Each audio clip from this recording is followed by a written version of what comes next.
Hello, everybody. Jan Rutherford here with Self-Reliant Leadership. Thanks for joining us today. And I am joined by my friend, Chris Payton. Welcome, Chris. Hey, Jan. Nice to be here. Hey, we'll get your introduction over in a second. But first, I wanted to find out where everybody's calling in from. So if you could, in the chat, just let us know where you're watching from all over the world. We know we've got some people in Ireland, the UK, parts of Asia, all over Europe, the United States, hopefully even Australia and New Zealand. So let us know where you're calling in from. And we're excited to bring this workshop to you. Chris and I were talking about this based on a podcast that I did with Gary Hamel when he talked about his book, Humanocracy. And it was all about humans at work versus all the bureaucratic BS, which is the title of this. So, we're here today basically to break the bureaucratic shackles that, that bind your team. And what we're going to be talking about, and I'll put this in the chat a little bit, is a couple key questions that we have here. And if I could, Chris, before we go any further, if you could kind of introduce yourself and a little bit of your background, that would be great. Yeah, sure. So I had a career much like you, Jan, for a while in the military. I served for 18 years in the British Royal Marines. All the holiday hotspots you'd imagine in the years from sort of 94 through to 2012.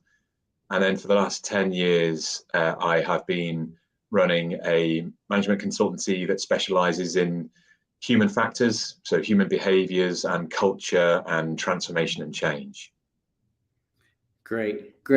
And again, you and I had the pleasure of meeting in Cork, Ireland. I think it was probably 2016. And with our good friend Andrew Parrish, who's on the phone, that facilitated that when he had a whole thing called Startup Ireland. And as I remember, nobody got thrown off the island. That's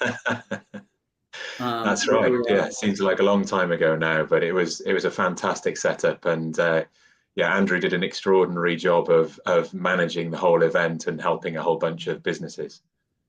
Yeah, and that's Andrew, a selfless and a guy that gives more than he takes, that's for sure. And hello to Andrew and all the friends. And again, let us know where you're down in from, and we'll have some questions that we'll post in there. And let me get one in there right away so you can start thinking about this. And I'm going to put this in the question. And what it is what sort of bureaucratic BS are you seeing at your organization? That's what we'd like to start with the question. So let me know. And Chris, let me go back to you. And again, we don't want to make this an interview, but really a workshop to really help people kind of get back to, the human element of work. So when you and I first spoke, how do you define bureaucratic BS? It's essentially, layers that are slowing the organization down, particularly on decision making for me. It's organizations that have decision making thresholds, and those thresholds get in the way of being nimble or agile as organizations, empowered teams able to take decisions. And I'm seeing a lot of organizations at the moment struggling to adapt to how volatile and fast moving the world now is because of those layers, because of those restrictions. And sometimes it's perceived, sometimes it's very real. There's people who believe they have a very flat hierarchy, but actually they don't, because somebody is still somebody else's boss. Those are the things that are really, I think, stultifying what's going on and causing people to struggle to adapt and to adapt fast. Yeah, that whole adaptability. I see that both you and I come from a special operations military background, and what I found is special operators are really good at contingency planning, not always as adaptable as they think, and I think the same holds true for business. We're going so fast, so often. One of the things that we did in preparation for this workshop, we did a little survey, and we asked, when it comes to bureaucratic BS at your organization, the most frustrating parts are. And it's interesting, almost tied was too much short-term thinking, 90 days or, the monthly numbers. And then the second was decision-making is stifled. In other words, people are not empowered. And then coming in right behind that was, there's more talk than action, wasted meetings. And I don't know about you, but, customer not being the focus. And in my line of work, I'm always surprised at the fact that the customer doesn't come up more often. But let me go back to what you said about decision-making being stifled. Part of that is not empowering people. Part of that is structure and processes. Part of it is people not giving up control. So for people that are kind of in the middle of an organization, how do they cut through that? So that, they can be change agents and decisions can be made and people are empowered to do the right thing ultimately for the customer. Yeah, it's tricky, isn't it? Because when you're in the sort of that mid tier and that layer within the organization, we talk about needing to be vulnerable, and sharing with people about some of the frustrations. But if the people above you don't buy into that, then you are almost queuing yourself up for a fall. So actually, it's about building up trust. I think it's about trying to build up confidence, mutual confidence. It's about saying, hey, I think sometimes evidencing where we could have done better if different decision-making things had been in place. You don't want to be going around and saying to senior leadership, hey, you're not doing a very good job. But if you can position it in the right way and manage people's expectations of this came up, we were a bit slow to react. I think we could have been better if we did it like this, and this, and here's the evidence behind it and what the difference that would have made. I think most organizations and most leadership are open to individuals coming forward and saying, if we were to do it like this, we could have done better, and here's the outcomes we could have achieved as a result. Yeah. And one of the things that we wanted to do here was make sure that we're discussing the problems and challenges associated with this bureaucracy. And, we've got a great audience listening right now. And, here's a comment from Paul Roche, what kind of work issues he's seeing. Differences of opinion on the management ownership level. So shareholders, versus the people executing. Rick Klein said lack of ownership and collaboration. So what's your thoughts on that one? That, because that ownership is a personal responsibility. It's a sense of duty, but there also might be people that have said, the heck with it. I've tried, I give up. I'll just do my job. Yeah, absolutely. I mean, ownership's tricky because, people tend to come to work to do a good job, right? Very few people turn up to work wanting to do either a really poor or a really average job. But all too often we treat humans as resources. And as soon as we treat them as as soon as we treat humans as resources, we're treating them as a commodity, and they feel like there's no point in trying to engage. And because they then don't feel that sense of purpose, then they're not getting any value back themselves. People have got to get value out of what they do. They've got to feel a sense of achievement. And so again, that ownership, I think it only really works if people are being given the space to own it. If they're only being told what to do all the time, or if we are only telling other people what to do, then they're not going to get a sense of ownership because it's not truly theirs. And differences of opinion, to Paul's question, or comment, differences of opinion are really powerful because that's diversity of thought. That's where we make sure that we're not missing things because you've got the different lenses coming in. So sometimes disagreement is powerful. It's just making sure that we enable it in a short enough time frame that it doesn't slow us down. Yeah. The whole point of really understanding that perspective is really critical.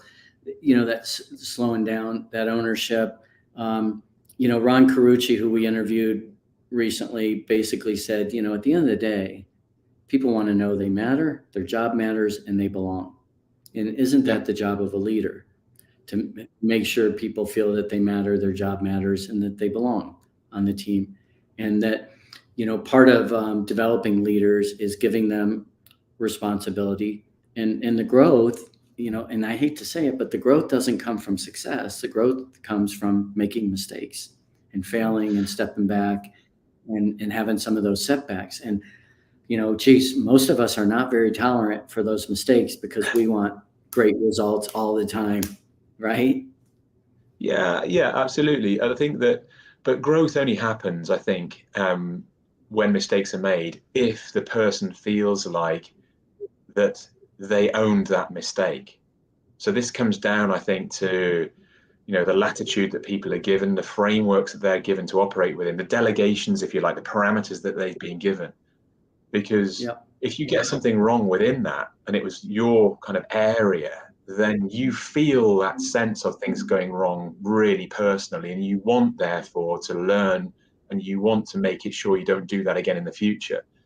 But if something's gone wrong, and you're essentially constrained, and you've more or less been forced into that situation where something's going to go wrong, you don't really care. You don't really want to learn because you know that wasn't your point. I mean, I don't know what you think about that. Yeah.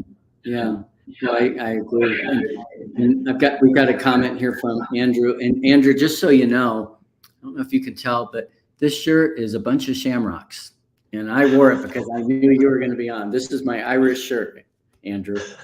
So Andrew says, I'm interested in thoughts around BS increasing exponentially in the pursuit of zero risk. What's your thoughts there, Chris?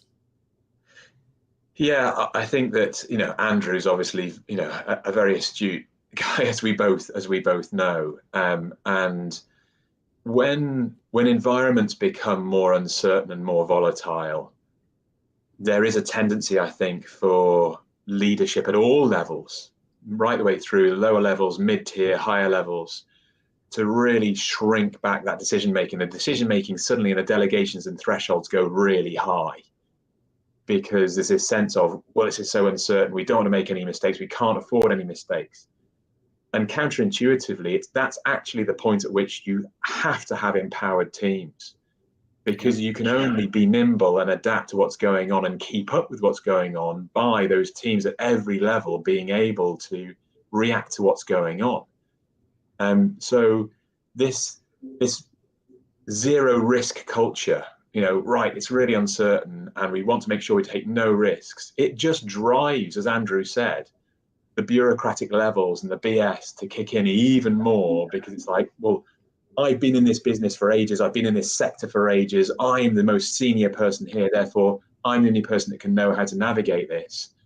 And it's flawed thinking. It's such flawed thinking.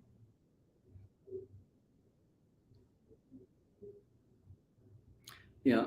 Well, yeah, I think that's astute. And it's kind of like this article that just came out in the Financial Times in February. One bad meeting causes 3 more meetings. Andrew, what I've seen in some of the best organizations I work with, they're all about on time, under budget, super high quality. And that's awesome. That's gotten them where they are today. But that on time, under budget, and high quality leaves something else over here undone, and that is taking time to develop people, that you can empower and delegate to, so you can therefore do what only you can do. And it's interesting, I was rereading an article by A.G. Lafley that was in Harvard Business Review about what only the CEO can do. And one of the things he said that he did as the CEO of Procter & Gamble, he went to the board and negotiated a smaller growth level. I mean, he could have done 10%. He came back and said, I want to only do 5%, because if we do 10%, we're going to be stretched. If we do 5%, we'll have time to work on acquisitions and strategy and developing our people. Yeah. And that's the thing about, zero risk, is setting realistic expectation. And the last thing I want to say on that is, Daniel Kahneman, Nobel Prize winning behavioral economist, said if he could fix one thing about us humans, it would be that we're overconfident.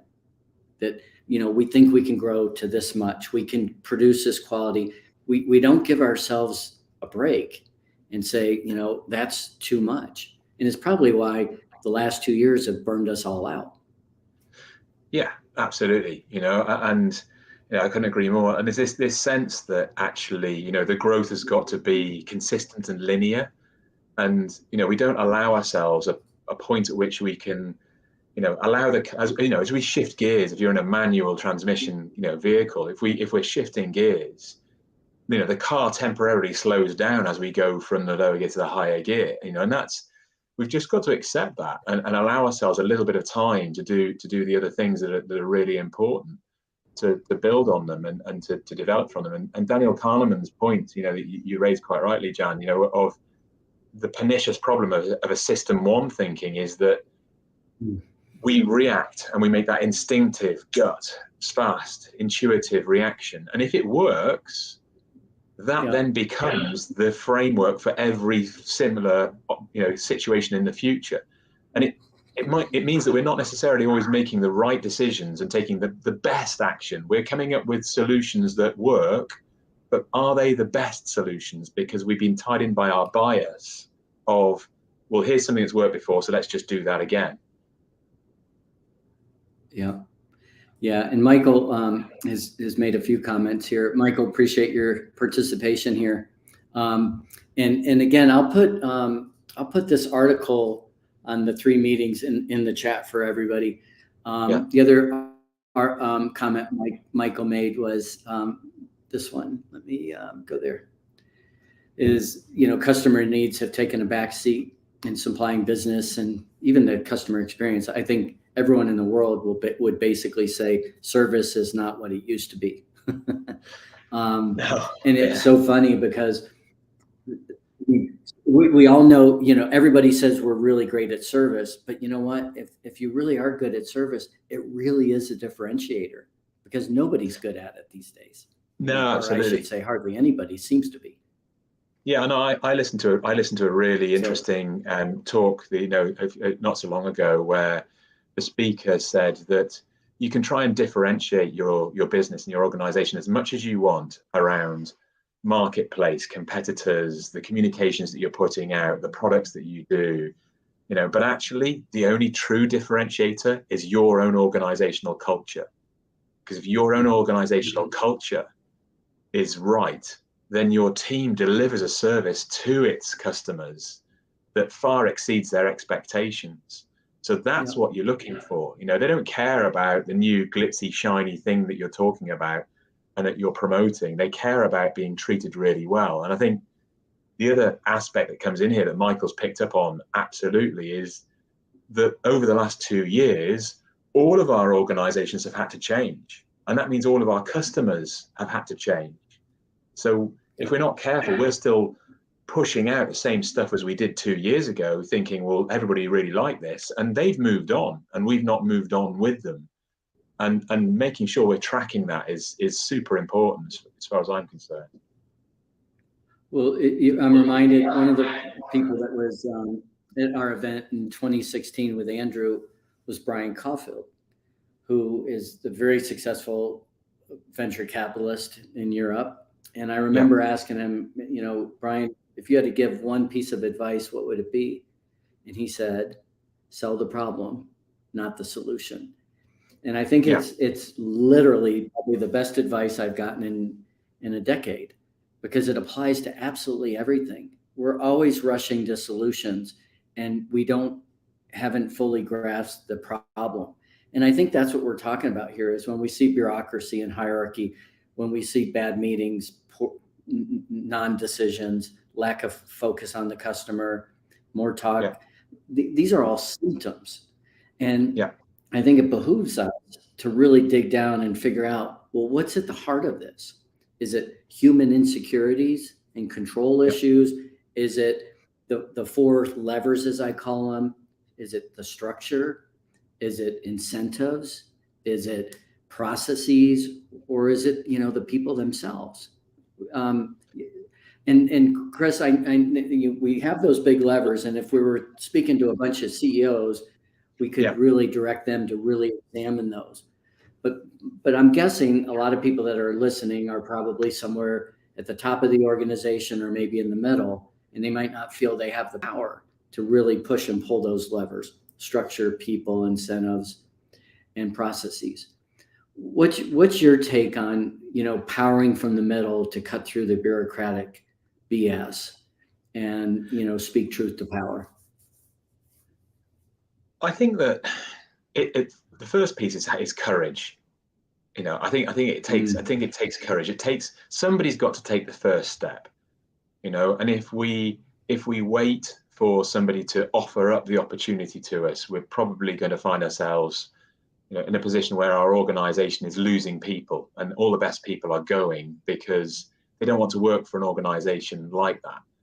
So sometimes, particularly as mid-range leaders to approaching senior leaders, part of that, is that courage. It's that, stepping up and saying, look, I think this is important enough that I'm going to put my head above the parapet and actually say what I think needs to be said, to try and generate enough. And now I know in different working cultures around the world, that has different implications and is easier, done in certain areas than others, and in different cultures easier than others. But that's certainly for me one of the first parts. I mean, I don't know what you think are some of the ways in which it can be done. Yeah, I think part of it is kind of going back to Brian Caulfield's advice. I mean, rather than coming in, and as a former CEO, the thing that was really hard every single day emotionally as a CEO is hearing should all day long. Yeah. We should do this. We should do that. We should. And no matter what anyone says, as a CEO, I took all that personally because the entire organization was accountable and responsible for. And, and most of those shoulds came at 4 p.m. on Friday. And instead of people coming in and saying, hey, here's the situation. Here are the facts. Here are potential options and pros and cons. And here's my recommendation. I hardly ever got problems presented that way. No. They were always he or she needs to or should or this. And it was always, people very tactical instead of like saying, well, why do we keep getting these behaviors over here? That might have something to do with the structure or the process, or why aren't we making decisions? Instead of somebody saying, well, I'll create a really cool laminated model of how to make decisions and we'll put it in every meeting room. That doesn't work. Yeah, absolutely. I mean, you're talking about cultural things that need to be changed.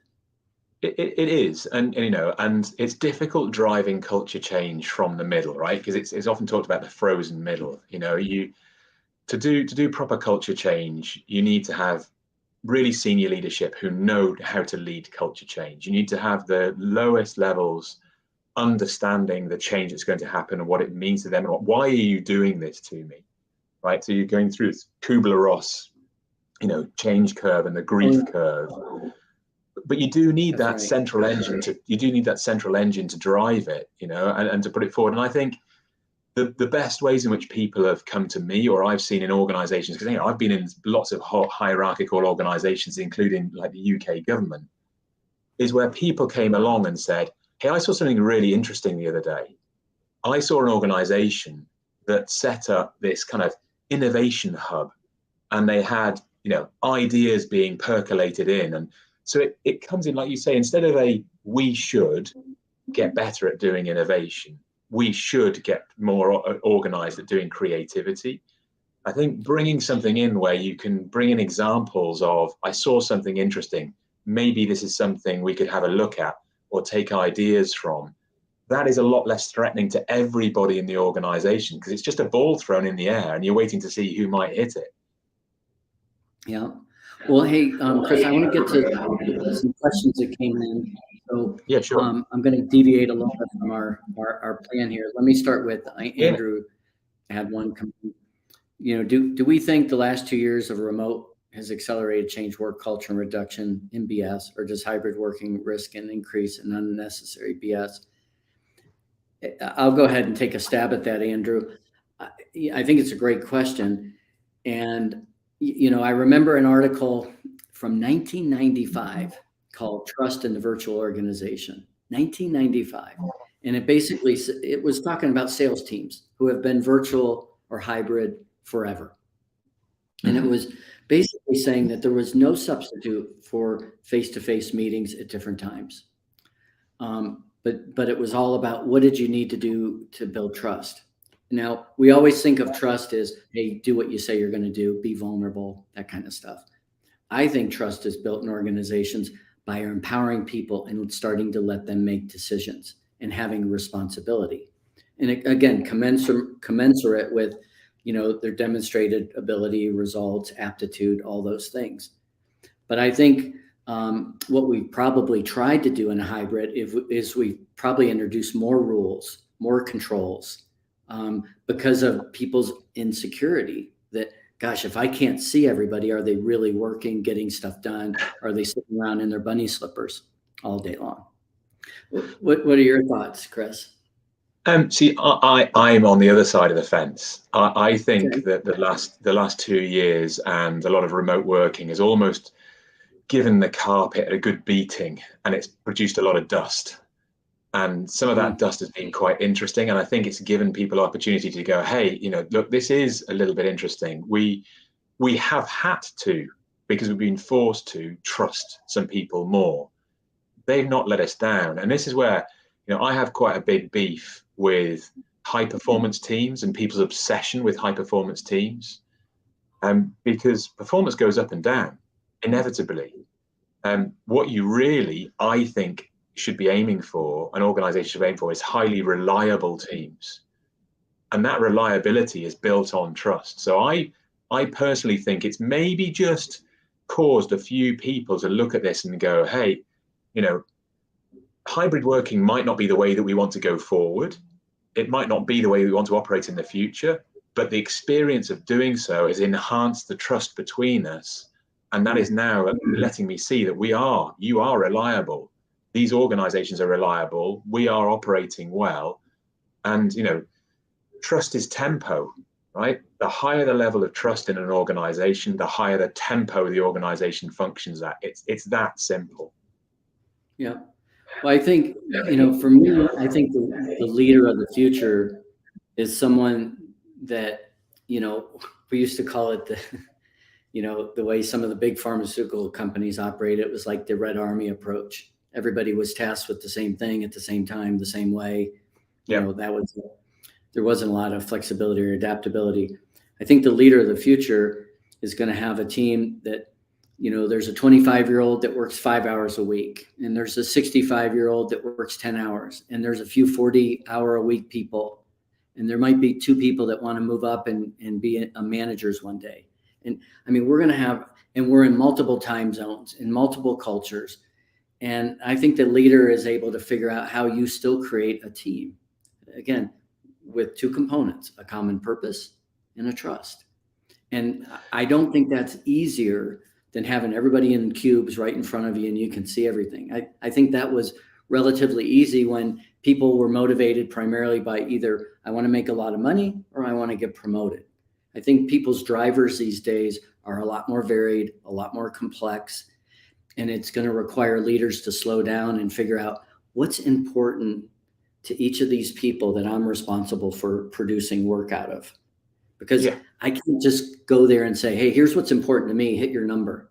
That's not going to work. No. And that's part of the bureaucracy, is trying to figure out, when managers say, how do I make my job easier? Instead of the focus on, how do I make everybody else's job easier? So that they can really perform at an exceptional level. And again, all about the customer. Yeah, absolutely. And it's that quote, right, that we all know, don't hire smart people and tell them what to do. Hire smart people and get out of their way, And it's my good friend Kate Philp has a phrase, leadership by little things. And I love that, when she says that, because it's all about knowing the different requirements of those different people. And I think that's the leadership that's required of the future, and it's kind of enabling the future. It's like you say, that the people who want to work this long or do this or do it like that style, because happy people are productive people. For an organization to be effective, allowing all those people to be really enjoying and engaged in what they really like doing. I was sent off some slides this week to a member of our sort of extended team, and I was like, look, I'm really sorry to do this, but I'm not very good at slides. Could you just? And I got back a response straight away. This is my happy place. This is what I love doing. Yeah. So actually, I really perked that person's day up by giving them something, in that response. So I think that, the challenge in all of this is that it bucks against paradigms that we've had for a long time and traditions that we've had for a long time, but it also requires change of the very people who fear it the most in those starting to become senior leadership positions. Because we don't know how to do this. We've never done this, and I'm scared of it. And if I don't know anything about it, I'm fearful of it. Therefore, I reject it. And I think we've got to try and work out how we get beyond that. Yeah, I couldn't agree more. And here's a comment from Patrick Squires. He says, I feel like this is one of my weakest struggles. Courage is definitely a hard bit meant for me on getting change amongst the team I interact with. Patrick, someone I deeply respect, talked about courage at work, and he said, and he used this example. We often say, having difficult conversations with people requires courage. And this person said, I don't think it requires courage. I think it requires compassion. In other words, you care so deeply about someone that you're going to have a candid conversation with them. And I think, that's part of what we're, if I'm going to hire people for a team, I'm really looking for two things that I can't train or develop in people. I'm looking for drive, and I'm looking for curiosity. And that drive is, that ambition, that wanting to get something done, that persistence, and that curiosity is about people. I think if you're a curious person, you're going to ask questions, which is going to show caring, and you're going to listen. And hopefully with that, you're going to be compassionate. You're going to understand from where someone else sits. And that's not just for people that report to you. That's for your peers, your customers, and, the powers that be, because, they don't have it all figured out either. They're looking for somebody to make their job a little bit easier too. Yeah, absolutely. And that compassion, that empathy, I'd almost take it up a couple of notches further. And, let's talk about love and about loving the people that you work with. And I know that's an awkward concept for some people because they're like, oh, wow, using this love word. But when I was in the military and operating in a really, like you say, high intense combat situation alongside, other special operations guys and girls, part of the reason it was so effective is because we genuinely loved each other, and you had that bond. And people tend to shy away from it because it's like, well, this all feels a little bit difficult. But actually, it's getting to that point. So yeah, empathy, but empathy plus, I think, is super important. Patience, I think, is another trait that I would throw in there. Allowing people to make some mistakes, allowing them to learn from them, allowing them the time to get somewhere at their own pace. And it's that going a little bit slower now to go faster in the future. It might feel frustrating that you're sitting waiting for somebody to get somewhere that already where they need to be, and you can just tell them and they'll go. But actually, if you allow them that time and you've given them that tolerance and that patience, then in the future, everybody is going super fast and you're in a much better place. So those would be my two, I think: love and patience. And you can't go down if you're not creating expectations with other people, that are expecting a lot from you. Let me go back, Chris, if I may, to those 4 levers that we talked about, that really are the parts that design an environment, create an environment. There's structure, which if you're not at the top of the organization, you're not going to be able to redesign the structure, the reporting structure. There's people. And again, if you're in the middle of the organization, you're going to have to deal with the hand you're dealt oftentimes. And then there's incentives, which, should be aligned with the most important goals. And you might not have anything to do with that. But the part I think we probably have the most say so over are the processes, the day-to-day tactical processes. And if you think about processes, there is substitute for, making ad hoc decisions. It's like, hey, this is going to happen. It's repetitive. So here's the process. So we don't have to make a decision. This is how we do it every time. But if we think about it, there's three areas where I don't think we spend enough time on. And those are, which you've already mentioned, is how are we going to make decisions that fall outside normal day-to-day processes? Who has authority? Yes. What's the process? What's the criteria? How Yeah. are we going to meet and learn and, have meetings where we debrief, have meetings where we decide, have meetings where we check status? And then how are we going to have good, healthy conflict? And like you said, I mean, if you love one another, and again, I don't think there's anything wrong with using that word at all. Yeah. You're not going to get along all the time, but that's where the breakthroughs happen, is when, you have some well-managed breakdowns. Do you think that the people listening, I mean, that there's a point where they could say to the organization, hey, time out, let's step back. Let's really talk about how we meet, how we decide, how we fight? I think it's a challenge, right? Because the senior leadership in that organization will still see that as their prerogative, because it's the mechanics, it's the engine of the organization, it's how it functions. If people start to tinker around, it's like this worry of, well, hang on a minute, how's this working? I think what you can do is suggest, hey, how about a review of our processes? How about we take, a really good look across the organization at this? And that worked really, really well in a large power station that we did some work in, where they allowed 66 people from a working population of 400 to have a really deep dive into the way in which they worked and the way in which they operated, and to then come back and propose ideas as to how it could change and how it could adapt and what they could do.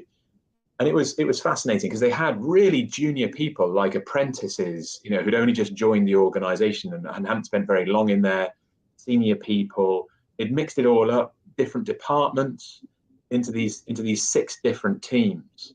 So now they're trying to talk cross-functionally, cross-levels, about how this works. Where are the problems? Well, this thing works really well for me. Well, it doesn't for me, and they've come to some solutions that they've created themselves. So they own them, and everybody in the organization has been part of that. So they have that ownership.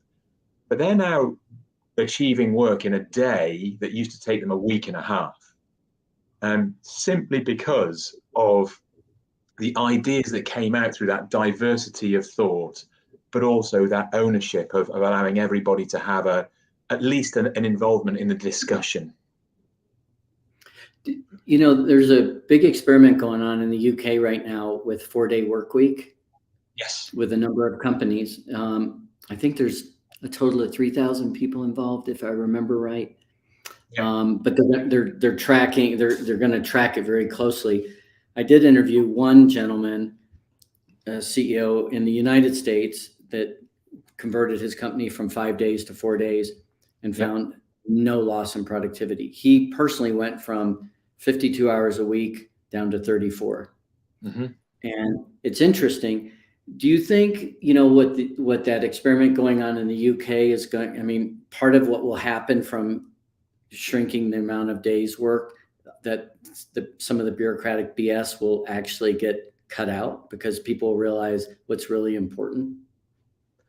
I think definitely. And I think what's interesting is that already organizations who aren't in that trial and that study are starting to go for it anyway. I've got a tech client of ours, pretty large organization, who've already announced, hey, we're going to 4-day working. They're not waiting for the results of the study. They're not waiting to see what comes out from this. They're just going for it themselves. Now that takes quite quite a strategic, interesting CEO to do that. Like the example you gave as well.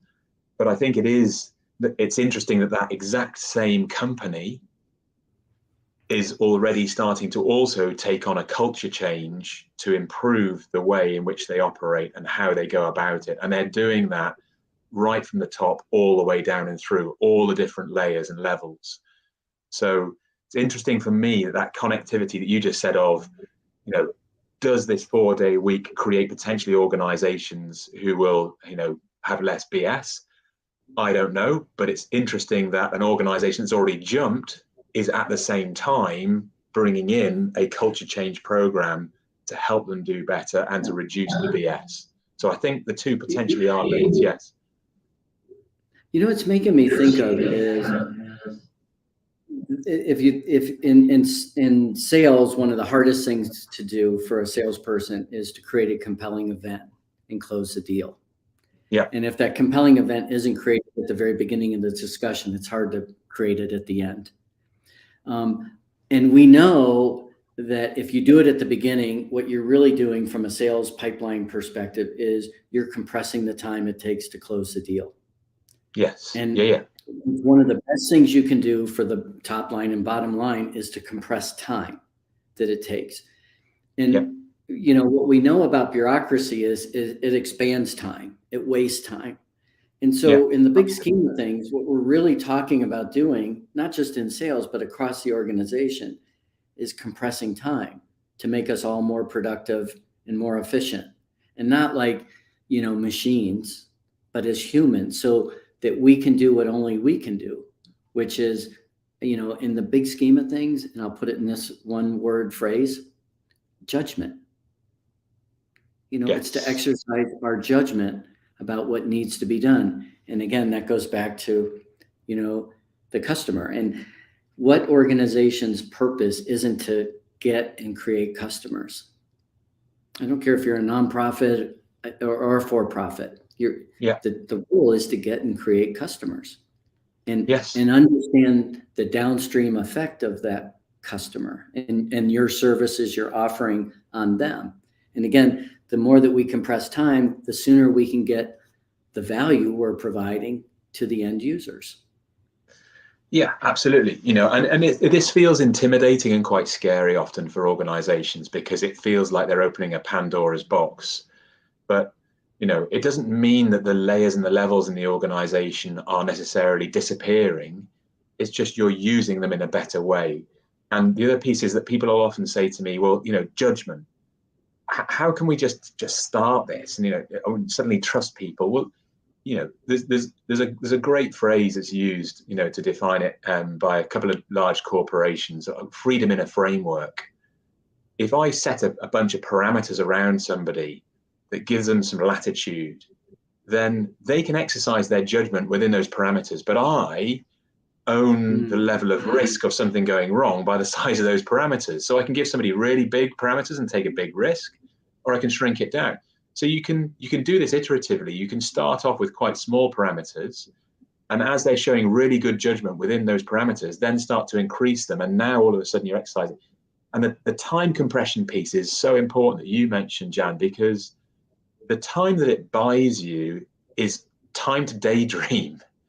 Mm-hmm. The best ideas, the best innovations, the best creativity that will come from the benefit you can give customers comes from when people and the organization has time to daydream and just to mull things over and for the cogs to stop spinning for a little while. So if you're making what you do on a day-to-day business as usual perspective more efficient and you compressing the time, you can use the rest of that time not to fill it with other stuff that's now targets and KPIs driven, but just allow people to freewheel and see what happens. It's extraordinary what can come up. Most of the best new innovations that we live now our lives by came about through accident. And so let's allow people to make happy accidents. Yeah. Well, this has been a really fascinating discussion. And, Chris, I'm wondering, you've done a lot with blue team, red team. I mean, is there anything that you've done, with regard to, helping people really war game this that enters into what we're talking about here today? Yeah, so I mean, blue team, red team is a great test, pressure test, and a way of gaming stuff, but it's still a little bit confrontational. To be honest, the best methodology I've seen for broaching some of these conversations and bringing in all levels are de Bono's 6 thinking hats, which essentially allows you to look at a problem from the same perspective at the same time, but then from different perspectives. So you'll look at it positively. What if this went really, really well? What would be the factors behind that? What are the conditions for success that need to be in place for that to happen? We look at it negatively and critically. What if this went wrong? Why would it go wrong? Where would it go wrong? We look at it factually. What do we know? But more importantly, what don't we know? Where are our information gaps? Then we look at it creatively. Well, what could we do? Looking at all of those different factors, what could we do? And then emotionally, how do I feel about this? And the beauty of that is if you've got a room of 10 people, it now becomes non-threatening and non-compete. And it doesn't matter what level you're at, because you're saying to people, right, if this is the context we are now in as an organization, and we're looking to the next 2 years, if we look at it really, really creatively, what can we come up with? And now there's all sorts of ideas coming out that are really, really useful. Yeah, So I think that. Well, let's. Any closing thoughts, Chris? As we, again, what we really wanted to do is, help people, cut through the bureaucratic BS. Not only for themselves but for their team. And again, my final thought is, I mean, it goes back to, for whose good do we serve? Period. Yeah. What is it that we're expending energy and time and effort every single day? To what benefit, to whom, and who's this affecting downstream? And are we taking personal responsibility to provide that value and to help others see, because that's the common purpose that we're all working toward. And it's easy to lose focus, to go inward. And I think if we help, through different lenses, like you said, different hats, we're able to see, hey, this is why we're doing what we're doing. This is to the benefit. And to remember that oftentimes we're not going to change anybody's mind by appealing to the prefrontal cortex. We're going to change people through story, through metaphors, analogies, by trying to get people right here in the heart. So what's your final thoughts on that? Yeah, I think that it's, for me, it's all about, what's the difference we can make? I don't care what generation you are, whether you're, currently in the workplace at 65 years old, or just entering the workplace at 18 years old, or even 16 years old.